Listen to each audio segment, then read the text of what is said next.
नमस्कार एस्पिरेंट्स और स्वागत है आपका इंडियन पॉलिटी की इस सीरीज में। आज हम एक बहुत ही फंडामेंटल लेकिन उतना ही इंपॉर्टेंट चैप्टर उठा रहे हैं, यूनियन एंड इट्स टेरिटरी। देखिए, ये संविधान के पार्ट 1 में आता है, आर्टिकल्स 1 से 4। और मैं आपको बता दूं, ये सिर्फ प्रीलिम्स के लिए ही क्रूशियल नहीं है, बल्कि मेंस में जो इंडियन फेडरलिज्म पर क्वेश्चंस आते हैं ना, उनकी नींव यहीं से तैयार होती है। तो चलिए इस चैप्टर की हर एक बारीकी को बिल्कुल डिटेल में समझते हैं। तो चलिए इस चैप्टर को शुरू करने से पहले मैं आपसे एक सीधा सा लेकिन बहुत गहरा सवाल पूछता हूं। सोचिएगा, क्या इंडियन पार्लियामेंट, हमारी संसद, किसी स्टेट से पूछे बिना उसकी मर्जी के खिलाफ उसका नाम बदल सकती है, उसकी बाउंड्रीज को छोटा बड़ा कर सकती है? क्या ये पॉसिबल है? ये सवाल सीधा आर्टिकल 3 की पावर से जुड़ा है, जो इस चैप्टर का आधार है। और मैं प्रॉमिस करता हूं, इस डिस्कशन के एंड तक आप इसका जवाब बिल्कुल कॉन्फिडेंस के साथ दे पाएंगे। अच्छा, तो आज हम क्या क्या कवर करने वाले हैं, एक नजर डालते हैं। सबसे पहले the union and it's territory यानी आर्टिकल 1 को समझेंगे। फिर आएंगे पार्लियामेंट की पावर पर, जो आर्टिकल्स 2, 3 और 4 में दी गई हैं। उसके बाद थोड़ा हिस्ट्री में जाएंगे, देखेंगे कि प्रिंसली स्टेट्स को कैसे इंटीग्रेट किया गया। फिर लिंग्विस्टिक रीऑर्गेनाइजेशन की पूरी कहानी समझेंगे, 1956 के बाद कौन से नए स्टेट्स और यूटीज बने, और आखिर में बिल्कुल प्रेजेंट डे पर आकर जम्मू एंड कश्मीर के रीऑर्गेनाइजेशन को डिस्कस करेंगे। तो शुरुआत करते हैं अपने पहले सेक्शन से, the union and it's territory. इसमें हम फोकस करेंगे आर्टिकल 1 पर। देखिए, आर्टिकल 1 ही है जो बताता है कि इंडिया का नेचर क्या है, इसका नाम क्या है। बेसिकली ये इंडियन स्टेट के स्ट्रक्चर का फाउंडेशन है। तो आर्टिकल 1 कहता क्या है? बिल्कुल वर्ड फॉर वर्ड ये कहता है, India that is Bharat shall be a union of states. अब इस एक लाइन में दो बहुत इंपॉर्टेंट बातें छिपी हैं। पहली कि देश के दोनों नाम इंडिया और भारत कॉन्स्टिट्यूशनली एक्सेप्टेड हैं, और दूसरी जो ज्यादा इंपॉर्टेंट है, हमारे देश को यूनियन ऑफ स्टेट्स कहा गया है, फेडरेशन ऑफ स्टेट्स नहीं। अब आप पूछेंगे, इससे क्या फर्क पड़ता है? Doctor B.R. अम्बेडकर ने इसका रीजन कॉन्स्टिट्यूएंट असेंबली में बताया था। उन्होंने दो बातें साफ की। पहला कि इंडियन फेडरेशन अमेरिका की तरह स्टेट्स के बीच कोई अग्रीमेंट या समझौते का रिजल्ट नहीं है, और दूसरा, और ये सबसे क्रूशियल है, कि किसी भी स्टेट को इस यूनियन से अलग होने का यानी सीसीड करने का कोई अधिकार नहीं है। The union is permanent. अच्छा, यहाँ एक कन्फ्यूजन अक्सर स्टूडेंट्स को होता है, टेरिटरी ऑफ इंडिया और यूनियन ऑफ इंडिया, क्या ये एक ही चीज़ है? बिल्कुल नहीं। देखिए, टेरिटरी ऑफ इंडिया एक बहुत बड़ा, एक वाइडर एक्सप्रेशन है। इसमें सब कुछ आ जाता है, सारे स्टेट्स, सारी यूनियन टेरिटरीज और वो इलाके भी जो इंडिया फ्यूचर में अक्वायर कर सकता है। जबकि यूनियन ऑफ इंडिया एक थोड़ा नैरो कॉन्सेप्ट है, इसमें सिर्फ और सिर्फ स्टेट्स आते हैं। तो सिंपल शब्दों में सारे स्टेट्स टेरिटरी ऑफ इंडिया का पार्ट हैं, लेकिन टेरिटरी ऑफ इंडिया में स्टेट्स के अलावा यूटीज और अक्वायर्ड टेरिटरीज भी हैं। क्लियर है? ओके, अब हमारे इस चैप्टर के सबसे पावरफुल, सबसे इंपॉर्टेंट हिस्से पर, पार्लियामेंट की पावर। आर्टिकल्स 2, 3 और 4, ये 3 आर्टिकल्स पार्लियामेंट को इतनी शक्ति देते हैं कि वो इंडिया के पॉलिटिकल मैप को पूरी तरह से बदल सकती है। चलिए इनको एक एक करके डिकोड करते हैं। सबसे पहले आर्टिकल 2, ये पार्लियामेंट को दो तरह की पावर देता है। पहली, नए स्टेट्स को यूनियन ऑफ इंडिया में एडमिट करने की।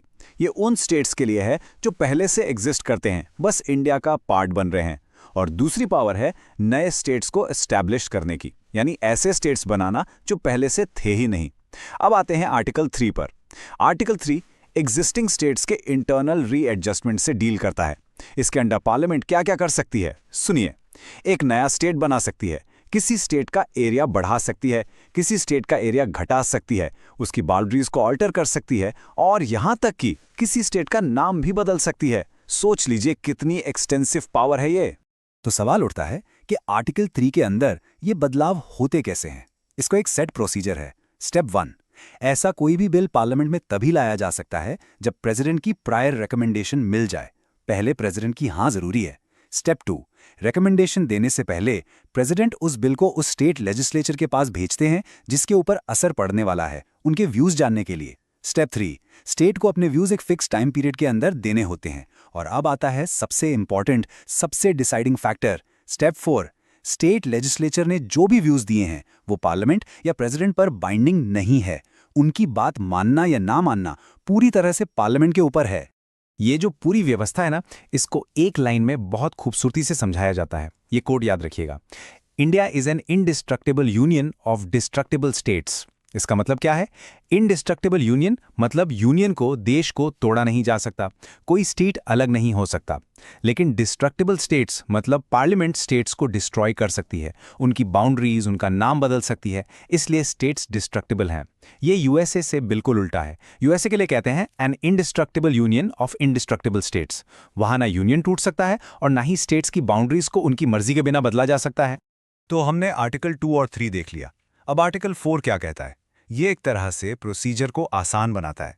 ये साफ साफ कहता है कि आर्टिकल 2 या 3 के अंदर बनाए गए कोई भी लॉज, उनको आर्टिकल 368 के तहत कॉन्स्टिट्यूशनल अमेंडमेंट नहीं माना जाएगा। इसका सिंपल सा मतलब ये है कि नया स्टेट बनाने या उसमें बदलाव करने के लिए पार्लियामेंट को स्पेशल मेजॉरिटी की जरूरत नहीं है। एक सिंपल मेजॉरिटी यानी साधारण बहुमत से ये काम हो जाता है। सोचिए कितना फ्लेक्सिबल प्रोसेस बनाया गया है। चलिए फटाफट एक प्रीलिम्स बूस्टर राउंड करते हैं।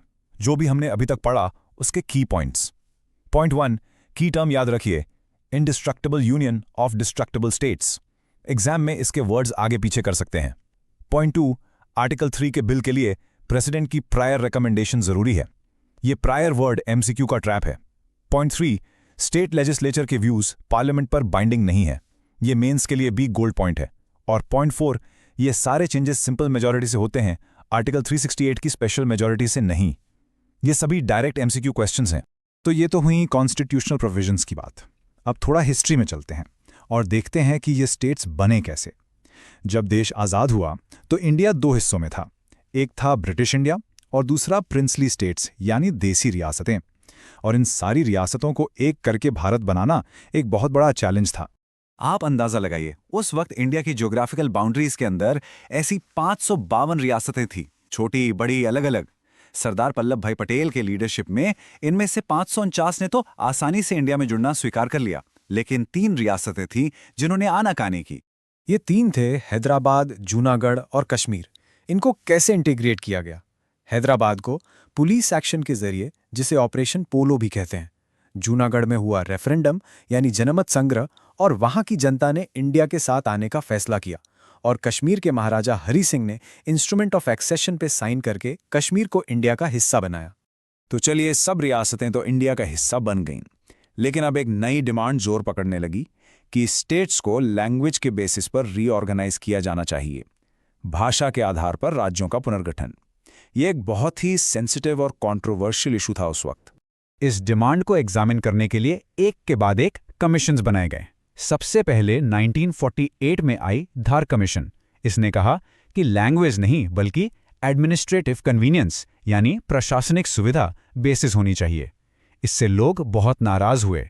इसके बाद आई जेवीपी कमेटी, जवाहरलाल नेहरू, वल्लभ भाई पटेल और पट्टाभी सीतारामैया। इस कमेटी ने भी लैंग्वेज को बेसिस बनाने से साफ मना कर दिया। लेकिन फिर 1953 में आई फजल अली कमीशन। इसने फाइनली लैंग्वेज को as a basis for reorganisation accept कर लिया, लेकिन एक शर्त के साथ। इसने 1 लैंग्वेज 1 स्टेट की थियरी को रिजेक्ट कर दिया, कहा कि नेशनल यूनिटी सबसे ऊपर है। लेकिन इन सब कमीशंस की रिपोर्ट्स के बीच एक ऐसी घटना घटी जिसने सब कुछ बदल दिया। तेलुगु बोलने वाले लोग मद्रास स्टेट से अलग होकर अपना एक नया स्टेट आंध्रा मांग रहे थे। इस डिमांड के लिए एक गांधीयन लीडर पोटी श्रीरामुलु भूख हड़ताल पर बैठ गए। 56 दिनों के बाद उनकी मृत्यु हो गई। इसके बाद पूरे एरिया में हिंसा फैल गई और मजबूर होकर सरकार को अक्टूबर 1953 में आंध्रा स्टेट बनाना पड़ा। और ये लैंग्वेज के बेसिस पर बनने वाला इंडिया का पहला स्टेट था। इसके बाद तो जैसे एक फ्लड गेट खुल गया, बाकी जगहों से भी ऐसी डिमांड जोर पकड़ने लगी। इस बदलते माहौल में फजल अली कमीशन की रिकमेंडेशंस को मानते हुए पार्लियामेंट ने स्टेट्स रीऑर्गेनाइजेशन एक्ट 1956 पास किया। इस एक एक्ट ने इंडिया के इंटरनल मैप को पूरी तरह से बदल डाला। पहले जो part A, B, C, D states का सिस्टम था उसे खत्म कर दिया गया और उसकी जगह 14 नए स्टेट्स और 6 यूनियन टेरिटोरीज बनाए गए। ये 1 नवंबर 1956 को लागू हुआ। लेकिन कहानी यहां खत्म नहीं हुई। 1956 का रीऑर्गेनाइजेशन कोई फुल स्टॉप नहीं था। ये बस एक नए चैप्टर की शुरुआत थी। इसके बाद भी इंडिया का मैप कॉन्स्टेंटली इवॉल्व होता रहा, अलग अलग पॉलिटिकल, कल्चरल और डेवलपमेंटल जरूरतों के हिसाब से। चलिए इस टाइमलाइन पर एक जल्दी से नजर डालते हैं। 1960 में बॉम्बे को डिवाइड करके महाराष्ट्र और गुजरात बने। 1963 में असम से अलग होकर नागालैंड बना। 1966 में पंजाब का रीऑर्गेनाइजेशन हुआ और हरियाणा, हिमाचल प्रदेश और चंडीगढ़ यूटी बने। फिर 2000 में एक साथ 3 नए स्टेट्स आए, छत्तीसगढ़, उत्तराखंड और झारखंड, और हाल ही में 2014 में आंध्र प्रदेश से अलग होकर तेलंगाना बना। ये सब आर्टिकल 3 के अंडर पार्लियामेंट की पावर का ही तो लाइव डेमोन्स्ट्रेशन है। अब आते हैं सबसे रीसेंट और सबसे सिग्निफिकेंट रीऑर्गेनाइजेशन पर, जो 2019 में जम्मू एंड कश्मीर में किया गया। साल 2019 में पार्लियामेंट ने Jammu and Kashmir reorganisation act pass किया। इस एक्ट ने आर्टिकल 370 के अंडर मिलने वाले स्पेशल स्टेटस को रिवोक किया और जे&के स्टेट को 2 अलग यूनियन टेरिटरीज में रीऑर्गेनाइज कर दिया। पहली यूटी बनी जम्मू एंड कश्मीर, जिसमें एक लेजिस्लेटिव असेंबली होगी, और दूसरी यूटी बनी लद्दाख, जिसमें कोई असेंबली नहीं होगी। ये इंडियन मैप पर हुआ सबसे लेटेस्ट चेंज है। तो चलिए पूरे चैप्टर का एक क्विक रिवीजन करते हैं। पॉइंट 1, आर्टिकल 1 कहता है India is a union of states. Point 2, article 3 parliament को स्टेट्स को रीऑर्गेनाइज करने की अल्टीमेट पावर देता है। पॉइंट 3, कमीशन में याद रखिए, धर और जेवीपी ने लैंग्वेज को रिजेक्ट किया, फजल अली ने शर्तों के साथ एक्सेप्ट किया। पॉइंट 4, 1956 एक्ट से 14 स्टेट्स और 6 यूटीज बने। और सबसे बड़ा टेक अवे क्या है कि इंडिया का मैप स्टैटिक नहीं है, ये डायनामिक है। ये पार्लियामेंट द्वारा हमेशा बदला जा सकता है। और अब जाते जाते एक सवाल आपके लिए, मेंस की प्रैक्टिस के लिए। सवाल है, the Indian constitution is federal in form but unitary in spirit. यानी भारतीय संविधान दिखने में तो फेडरल है, पर उसकी आत्मा एकात्मक यूनिटरी है। आर्टिकल 3 के कॉन्टेक्स्ट में इस स्टेटमेंट पर कमेंट कीजिए।